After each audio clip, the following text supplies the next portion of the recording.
D'habitude, quand on reçoit un diagnostic médical, on a besoin, enfin, on s'attend à un truc hyper précis, tu vois, presque mécanique. Ouais, tout à fait. Genre, on se casse le bras, bam, la radio te montre une ligne blanche bien nette. Une fracture bien évidente sur fond noir, quoi. Et le médecin pointe l'écran. Voilà, il pointe l'écran du doigt et il dit le problème, il est très exactement là. C'est binaire, c'est propre. C'est rassurant, en fait. Grave. C'est profondément réconfortant pour l'esprit humain, ce côté tranché. L'intellect exige ce genre de confort catégorique, si on veut. On a vraiment besoin d'étiquettes super claires pour compartimenter le problème, la douleur, Ouais. et du coup, par extension, trouver la solution technique qui va avec. C'est vraiment le principe de cause à effet dans sa forme la plus pure, quoi. Sauf que, et c'est là qu'on rentre dans le vif de notre plongée d'aujourd'hui, quand on quitte la biologie pour la psychologie. Ah oui, c'est plus la même histoire. Carrément pas. Et surtout, quand on parle de notre rapport viscéral au temps qui passe, alors là, la machine à rayon X, elle sert strictement à rien. Elle est inutile, oui. On bascule dans un paysage existentiel où, en général, les diagnostics sont hyper flots, remplis de nuances, de jargon, enfin bref. De jargon thérapeutique à non plus finir. Exactement. Et du coup, c'est exactement pour ça que le texte, la source qu'on décortique aujourd'hui, est si frappante. Elle est brutale même. Bon, décortiquons un peu tout ça. C'est un texte super court, une sorte de post sur les réseaux sociaux, et l'auteur nous balance un diagnostic d'une violence inouïe. La toute première phrase, c'est, je cite, « Tu vas mourir ». Et ça, c'est une bonne nouvelle. Ouais, c'est un paradoxe absolu. C'est fou, non? Zéro précaution, le truc t'arrive en pleine face. Ce qui est fascinant ici, c'est la mécanique derrière ça. Cette simple juxtaposition, ça provoque ce qu'on appelle en psychologie une friction neurologique immédiate. Une friction neurologique, c'est-à-dire? Bah, c'est pas juste une figure de style, pour faire joli, tu vois. Le cerveau humain, il est fondamentalement programmé pour rejeter l'idée de sa propre fin. Mais c'est de sa destruction, L'instinct de survie basique, quoi. c'est ça. C'est l'amygdale qui gère ça. Du coup, associer la mortalité, qui déclenche une peur complètement viscérale, au concept de, citation, bonne nouvelle, Qui lui stimule le plaisir. et exactement qui stimule le circuit de la récompense, eh bien ça crée un court-circuit cognitif majeur dans notre tête. Ah ouais, un court-circuit qui force l'attention. C'est un peu comme un réveil matin, Ouais.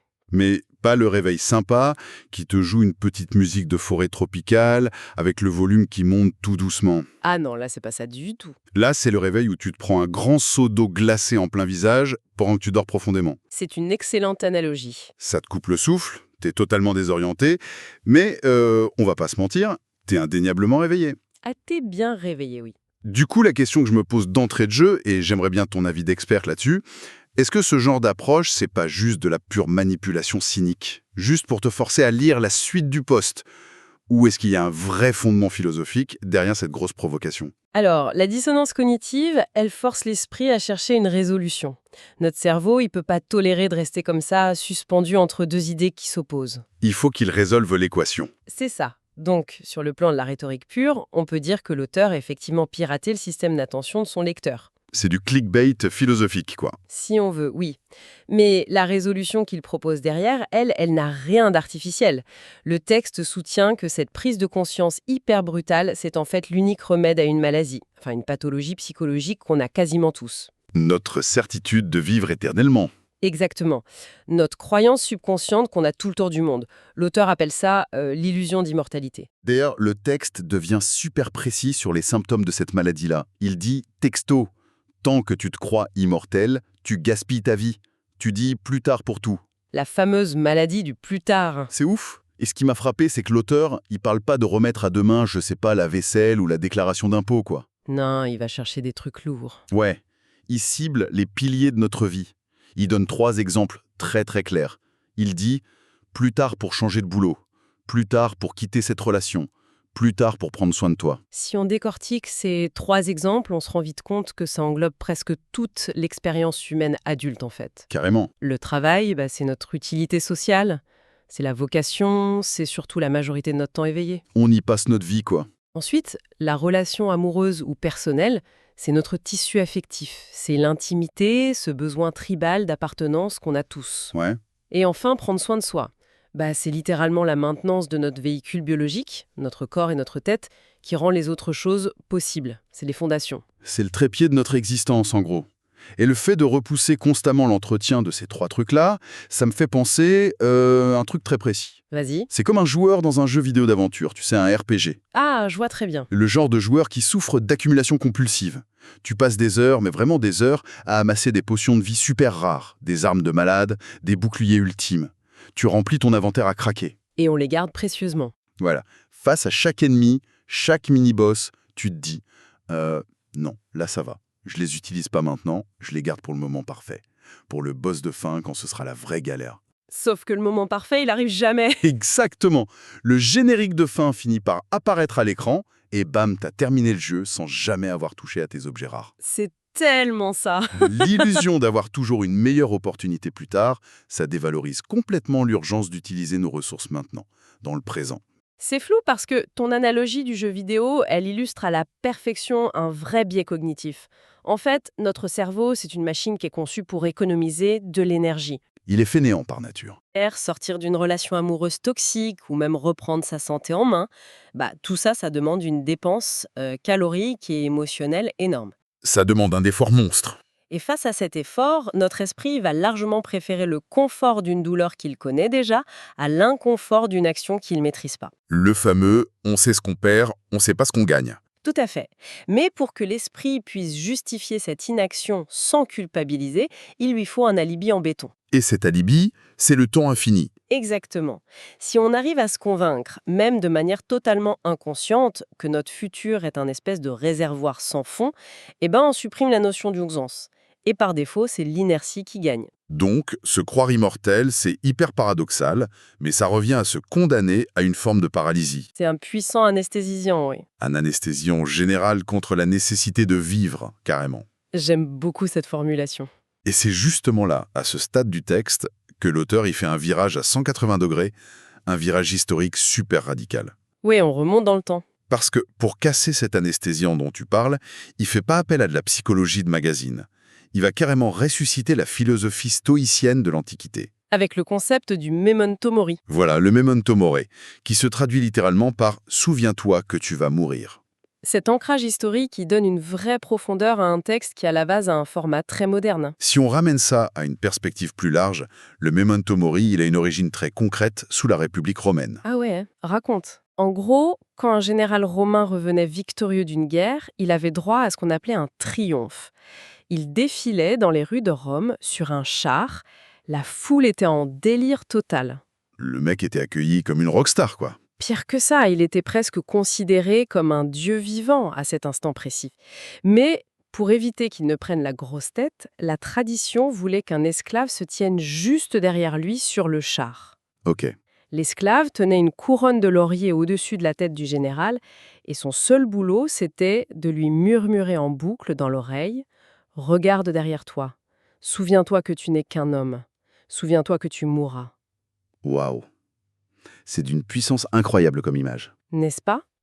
L'esclave, il n'est pas là pour gâcher l'ambiance, il est vraiment là pour ancrer le mec dans le réel. C'est ça, pour tuer l'illusion. Pour dissiper l'illusion de sa propre divinité, au moment même où c'est le plus tentant d'y croire. Exactement. Et le texte d'aujourd'hui, c'est marrant, il fait un peu ce même exercice de funambule. Il précise tout de suite que son but, c'est pas de faire peur.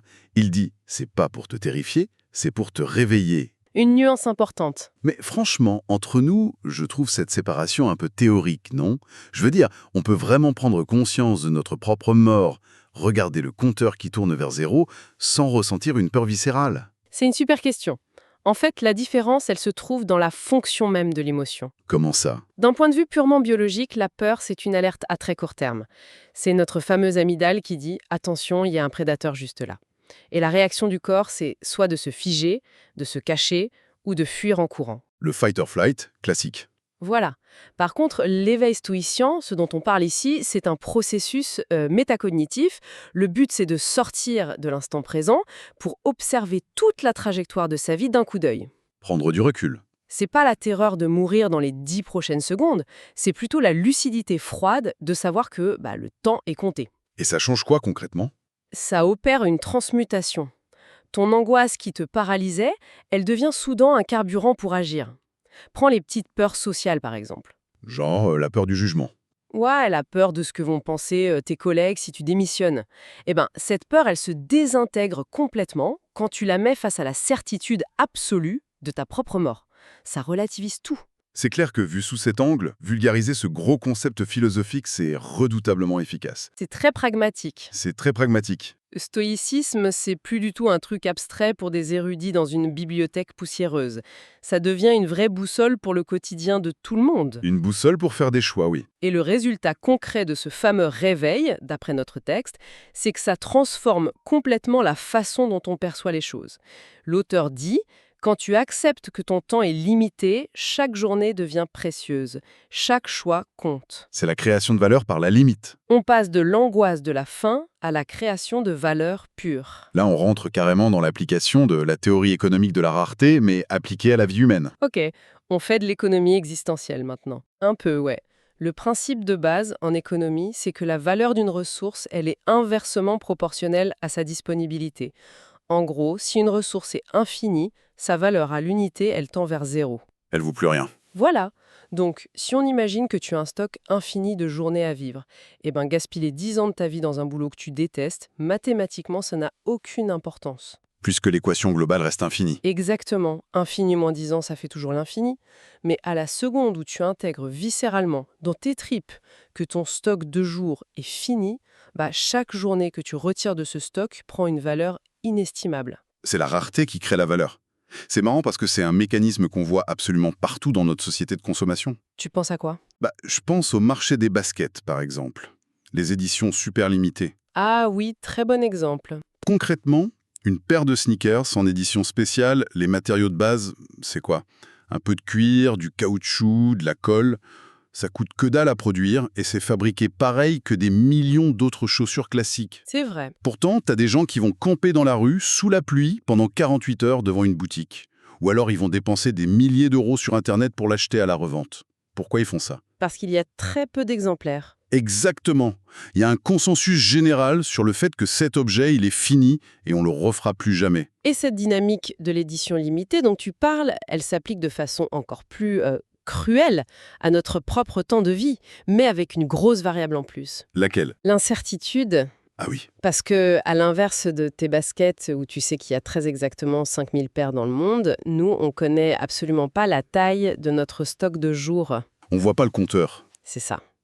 On a une double contrainte, une finitude absolue, on va mourir, couplée à une ignorance totale de la date de péremption. Et logiquement, cette double contrainte, elle devrait faire exploser la valeur de notre journée d'aujourd'hui à un niveau incalculable. Putain, c'est vertigineux quand on y pense. Si on accepte cette espèce de réalité économique de notre temps, ça redéfinit totalement la notion de responsabilité individuelle. Complètement. On peut plus du tout se cacher derrière le destin ou dire on verra bien. Si, comme dit le texte, chaque choix compte, alors le simple fait de ne rien faire, de pas prendre de décision, C'est déjà une décision. c'est ça, ça devient une action en soi. Si on reprend l'exemple du texte, décider de rester dans une relation toxique, c'est plus juste subir la situation passivement, c'est faire le choix actif de prendre tes diamants, Tes journées, donc. tes journées super rares, et de les jeter délibérément à la poubelle. Tu détruis une ressource qui n'est pas renouvelable. La responsabilisation du lecteur, elle est totale. C'est le fardeau inévitable de cette approche philosophique, c'est clair. Mais d'un autre côté, c'est ça qui la rend hyper émancipatrice. Émancipatrice? Dans quel sens? En détruisant cette posture super confortable de la victime perpétuelle qui subit les événements. En assumant cette responsabilité, on récupère le monopole sur la direction de notre vie. On reprend le volant, quoi. Même si, attention, parfois, reprendre le volant, c'est juste changer sa propre façon de voir une situation qu'on ne peut pas modifier physiquement. Mais c'est déjà reprendre le pouvoir. Ouais, c'est super fort. Et d'ailleurs, c'est pile à ce moment-là de notre analyse. À ce moment de pure élévation philosophique, où on est tous là à contempler la rareté cosmique de notre existence. Que le texte nous ramène sur Terre. Ah mais violemment, hein. Le texte fait un virage d'une brutalité limite comique, je trouve. Le format d'Internet vient s'écraser contre le message philosophique à 200 à l'heure. Le fameux appel à l'action. Voilà, l'auteur vient de nous demander de contempler notre propre mort pour briser nos chaînes invisibles. Ok, Et comment il conclut son texte, je cite: « Alors, qu'est-ce que tu repousses depuis trop longtemps? Dis-le en commentaire et abonne-toi si tu veux d'autres rappels stoïciens comme celui-là. » Tiens, Doro, c'est le grand écart. C'est le contraste le plus absurde du monde. On passe du memento mori millénaire à lâche un com et lâche un pouce bleu. L'ironie est hyper palpable, c'est indéniable, mais en même temps, cette conclusion, elle expose parfaitement l'architecture de notre époque. C'est-à-dire? C'est la collision frontale entre la sagesse antique, très profonde, et l'économie de l'attention qui est dirigée par les algorithmes de nos téléphones. Les grandes idées qui étaient débattues sur l'Agora à Athènes ou écrites en secret par des empereurs romains. Genre Marc Aurèle? Oui, voilà. Aujourd'hui, ces mêmes idées, elles sont optimisées, packagées et balancées sous forme de vecteurs d'engagement pour faire du trafic. La quête de sens au service des likes, quoi. Exactement. La philosophie est soumise à la métrique. Je t'avoue qu'au début, j'ai lu ça avec pas mal de cynisme. Transformer une grosse angoisse existentielle en astuce pour booster son algorithme, ça m'a semblé être une banalisation totale du message. Ça fait très outil marketing. Carrément. C'est comme si l'électrochoc sur la mort, c'était juste un appât pour vendre de l'abonnement derrière. Mais en creusant un peu plus la psychologie de ce truc, je me suis demandé si j'allais pas un peu vite en besogne avec ma critique. Ah, ouais. Qu'est-ce qui t'a fait changer d'avis? Imagine 2 secondes que l'auteur supprime cette fin. Pas de demande de commentaire, pas d'abonnement. Le lecteur lit cette grande idée sur la valeur du temps. Il se dit dans sa tête « Oh waouh, c'est hyper profond, faut vraiment que je reprenne ma vie en main. » Et ensuite? Et ensuite, il verrouille son écran, il le met dans sa poche et il retourne faire exactement la même chose qu'avant, en se disant « Allez, je changerai de vie. Plus tard. » Ah oui, l'inertie reprendrait le dessus tout de suite.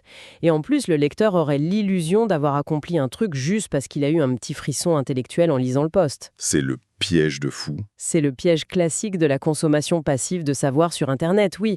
Mais du coup, le fait d'exiger un commentaire de la part du lecteur, ça change la donne. Ça le force à faire quelque chose de concret. Ça force une matérialisation immédiate de la pensée. C'est l'application directe des principes d'engagement public en psychologie sociale. C'est-à-dire? L'engagement public, quand tu pousses quelqu'un à formuler son problème par écrit et surtout de façon visible par d'autres personnes, tu actives des circuits dans le cerveau qui sont liés à la cohérence et à l'identité. Ok, donc le mec sort la peur de sa propre tête pour la faire exister dans le monde réel, sur un écran. C'est exactement ça. Il brise le silence. C'est comme briser l'omerta sur soi-même, quoi. Le fait de taper avec ses pouces, je repousse le moment de démissionner. C'est plus juste un nuage d'angoisse qui flotte dans ta tête quand tu n'arrives pas à dormir. Ça devient des mots. Une phrase très concrète que d'autres vont lire. C'est marrant parce que l'espace commentaire, on voit souvent ça comme le pire endroit d'Internet. Le truc le plus futile, rempli de trolls.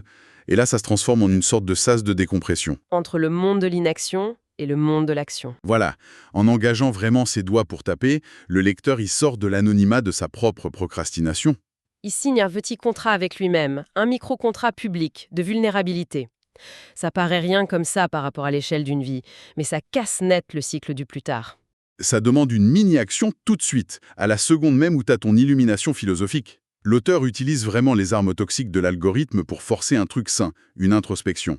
C'est assez brillant quand on y pense. Ce cheminement est impressionnant de densité, franchement.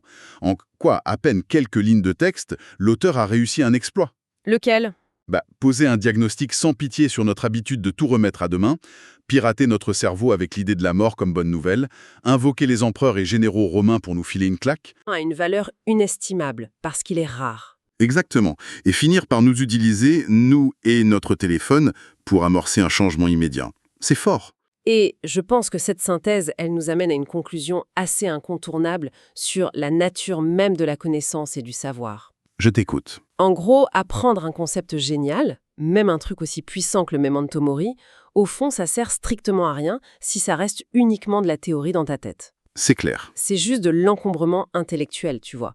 Comprendre que la vie est courte, en faire des grandes phrases éloquentes dans des dîners, ça n'a absolument aucune valeur. Si derrière tu fais rien. Voilà, si cette compréhension ne se transforme pas en un acte de courage pragmatique, que ce soit quitter ton taf, arranger ton couple ou aller courir, peu importe.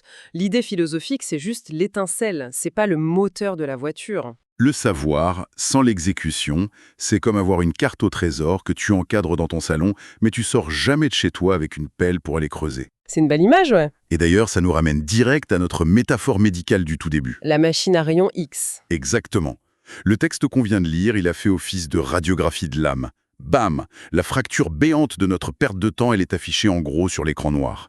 C'est incontestable. Le diagnostic, il est parfait. Le médecin algorithmique a pointé le doigt sur la fracture. C'est ça. Sauf que, et c'est le point crucial, regarder une radio n'a jamais réparé un os cassé. Ah bah non, l'observation guérit pas. Il faut mettre les mains dedans. Il faut poser un plâtre, s'immobiliser, faire de la rééducation. Faut une action physique. Et c'est là que la toute dernière injonction de l'auteur, qui te dit de commenter, pour avoir ce que tu repousses, elle soulève une vraie énigme psychologique. C'est ça notre dernière réflexion, pour ceux qui nous écoutent. La vraie nature de ce petit geste numérique. Ouais. Est-ce que le simple fait de s'arrêter de scroller comme un zombie, de prendre 3 secondes et de taper publiquement la chose qu'on fuit depuis 10 ans, Oui. est-ce que c'est vraiment le premier pas courageux qui déchire enfin l'illusion qu'on est immortel? Ou bien, et c'est là que c'est hyper pervers, c'est ça, est-ce que c'est pas la ruse ultime, la plus sophistiquée, pour se donner l'illusion d'avoir agi? On s'octroie notre petit shoot de dopamine, on a l'impression d'avoir repris notre vie en main, juste parce qu'on a lâché un commentaire, et du coup, on repousse encore une fois la vraie action physique dans le vrai monde. C'est très inconfortable comme pensée finale. Ça demande une sacrée honnêteté envers soi-même pour y répondre. C'est la dissonance finale, ouais. Une question qu'on laisse en suspens et que chacun devra résoudre tout seul dans son coin, avec le temps qui lui reste, quoi.